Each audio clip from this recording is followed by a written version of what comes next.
ಅಧಿಕಾರಕ್ಕೆ ಏರಿ ಕೆಲವೇ ಗಂಟೆಯಲ್ಲೇ 6 ಹೊಸ ಯೋಜನೆ ಘೋಷಣೆ ಮಾಡಿದ್ದ ಸಿಎಂ ಡಿಕೆಶಿ ನಿನ್ನೆ ರಾಜ್ಯದ ಜನರ ಮನಗೆದ್ದಿದ್ರು. ಇಂದು ಅಧಿಕಾರಿಗಳ ಸಭೆ ನಡೆಸಿದ ಸಿಎಂ ಬಿಸಿ ಮುಟ್ಟಿಸೋ ಕೆಲಸ ಮಾಡಿದ್ರು. ಅದರಲ್ಲೂ 6 ಯೋಜನೆಗಳ ಜಾರಿಗೆ ಸೂಚನೆ ಕೊಟ್ಟಿರೋ ಸಿಎಂ ಹಳೆ ಗ್ಯಾರಂಟಿ ಯೋಜನೆಗಳ ಫಲಾನುಭವಿಗಳನ್ನ ಫಿಲ್ಟರ್ ಮಾಡ್ತೀವಿ ಅನ್ನೋ ಸುಳಿವನ್ನು ಕೊಟ್ಟಿದ್ದಾರೆ.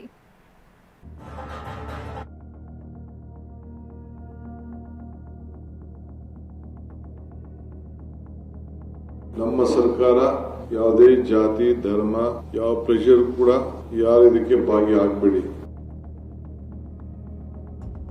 ಎಲ್ಲ ಪೆಂಡಿಂಗ್ ಕೆಲಸಗಳ ಪಟ್ಟಿಯನ್ನ ಕೊಡಬೇಕು. Free fair corruption free government ಕೊಡಬೇಕು. ವಿದ್ಯಾರ್ಥಿಗಳಿಗೆ ಉಚಿತ ಬಸ್ ಪಾಸ್ ಕೊಡುಗೆ, ಯುವ ಸಮೂಹಕ್ಕೆ ಭಾರತ್ ಜೋಡೋ ಸಂಘದ ಉಡುಗೊರೆ, ಆಸ್ತಿ ಖರೀದಿದಾರರಿಗೂ ಆಫರ್, ಬೆಂಗಳೂರಿನ ರಸ್ತೆಗಳ ಅಭಿವೃದ್ಧಿಗೂ ಹಣ. ಅಷ್ಟೇ ಅಲ್ಲ, ನಿರುದ್ಯೋಗಿಗಳಿಗೆ ಉದ್ಯೋಗದ ಭರವಸೆ.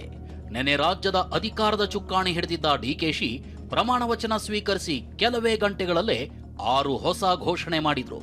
ಆ ಘೋಷಣೆಗಳ ಈಡೇರಿಕೆಗಾಗಿ ಇಂದು ಮೊದಲ ಸಭೆ ನಡೆಸಿದ್ದು ಆಡಳಿತ ವ್ಯವಸ್ಥೆಗೆ ಬಿಸಿ ಮುಟ್ಟಿಸಿದ್ದಾರೆ.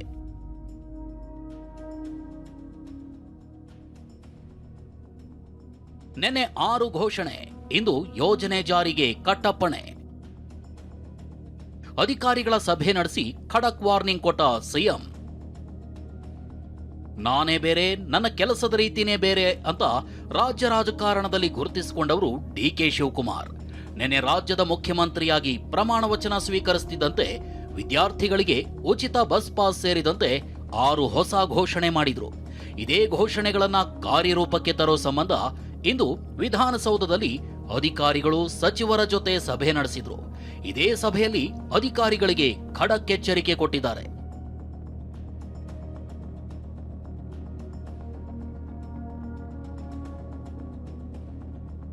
ಜಾತಿ ಧರ್ಮದ ಒತ್ತಡಕ್ಕೆ ಮಣಿಯದೆ ಕೆಲಸ ಮಾಡಿ. 25 ದಿನಗಳಲ್ಲೇ ಸಮಸ್ಯೆಗಳ ರಿಪೋರ್ಟ್ ಕೊಡಿ ಎಂದ ಡಿಕೆಶಿ. ಅಧಿಕಾರಿಗಳು ಆತ್ಮಸಾಕ್ಷಿಗೆ ಅನುಗುಣವಾಗಿ ಕೆಲಸ ಮಾಡಬೇಕು.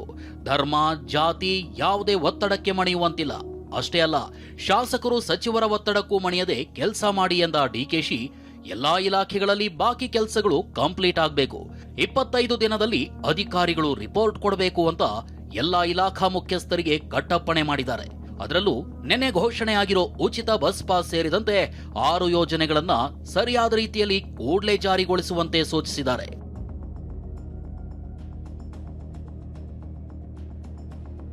ರೌಡಿಗಳ ಹೆಡಮುರಿ ಕಟ್ಟಿ ಎಂದ ಮುಖ್ಯಮಂತ್ರಿ.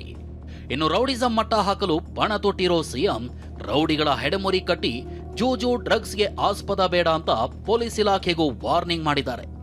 ಪೊಲೀಸರಿಗೂ ಅಷ್ಟೇ, ಪ್ರತಿ ತಾಲೂಕಲ್ಲೂ ಒಂದು ಸಪರೇಟ್ ಸ್ಕ್ವಾಡ್, ರೌಡಿಗಳ ಸ್ಕ್ವಾಡ್, ಒಂದು 10 ಜನ ಪೊಲೀಸ್ ಕಾನ್ಸ್ಟೇಬಲ್ನ ನೇಮಕ ಮಾಡಿ ಪ್ರತಿ ತಾಲೂಕಿನಲ್ಲೂ ಕೂಡ ಬರೀ ರೌಡಿಗಳನ್ನ ಅವರು ಟ್ರೇಸ್ ಮಾಡ್ತಾ ಇರೋದು, ಕರ್ಕೊಂಡು ಬರ್ತಾ ಇರೋದು, ದಾರಿಗೆ ತರೋದು, ಅವ್ರ ಮೇಲೆಲ್ಲ ನಿಗಾ ಇಡೋಂಥದ್ದು, ಎಲ್ಲೂ ಕೂಡ ಅವರು ಯಾರ ಮೇಲೂ ಕೂಡ ಕ್ರಿಮಿನಲ್ ಆಕ್ಟಿವಿಟೀಸ್ ಮಾಡಬಾರ್ದು. ಗ್ಯಾರಂಟಿ ಫಿಲ್ಟರ್ನ ಸುಳಿವು ಕೊಟ್ಟ ಡಿಕೆಶಿ. ಸರ್ಕಾರದ ಅರ್ಧ ಬೊಕ್ಕಸ ಗ್ಯಾರಂಟಿ ಯೋಜನೆಗಳಿಗೆ ಹೋಗ್ತಿದೆ. ಅನರ್ಹರು ಕೂಡ ಫಲಾನುಭವಿಗಳಾಗಿದ್ದಾರೆ ಅನ್ನೋ ಆರೋಪ ಇದೆ. ಹೀಗಾಗಿ ಫಲಾನುಭವಿಗಳನ್ನ ಫಿಲ್ಟರ್ ಮಾಡಬೇಕು ಅನ್ನೋ ಸುಳಿವನ್ನು ಸಿಎಂ ಕೊಟ್ಟಿದ್ದಾರೆ. ಹೊರ ರಾಜ್ಯದವರು ಉಚಿತ ವಿದ್ಯುತ್ ಪಡೆಯುತ್ತಿದ್ದಾರೆ. ಮೃತಪಟ್ಟವರ ಖಾತೆಗೂ ಗೃಹಲಕ್ಷ್ಮಿ ಹಣ ಹೋಗ್ತಿದೆ. ಅದನ್ನೆಲ್ಲ ಪರಿಶೀಲನೆ ಮಾಡ್ತೀವಿ ಅಂದಿದ್ದಾರೆ. ಯಾರು ಬಾಡಿಗೆ ಮನೆ ಇರ್ತಾರೋ, ಹೊರಗಡೆ ರಾಜ್ಯವನೋ, ಏನ್ ಕತೆನೋ, ಏನೋ ಎತ್ತ, ಅವ್ನು ನಮ್ಮ ರಾಜ್ಯವನೋ ಇಲ್ವೋ, ಇವೆಲ್ಲ ಕೂಡ ಬೇಕಲ್ಲ ಮಾಹಿತಿ ಸರ್ಕಾರಕ್ಕೆ. ಸೊ ಆ ಮಾಹಿತಿಯನ್ನ ನಾವೆಲ್ಲ ಪಡ್ಕೊಳ್ತಾ ಇದೀವಿ.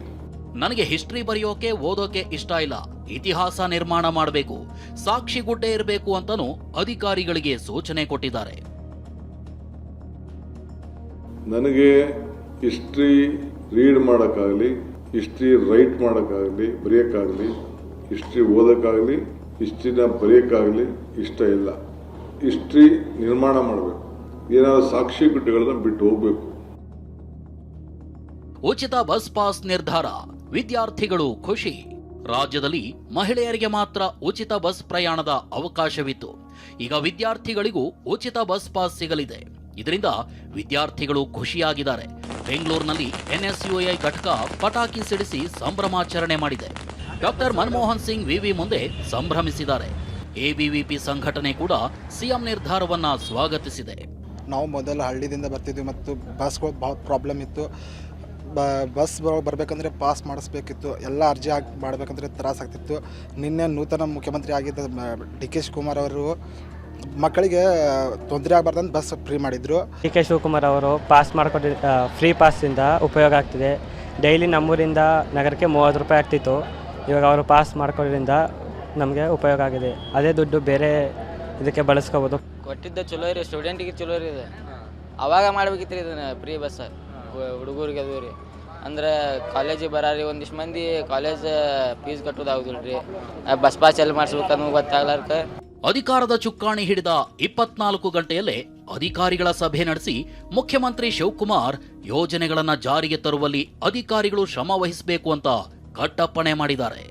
Bureau report, TV9.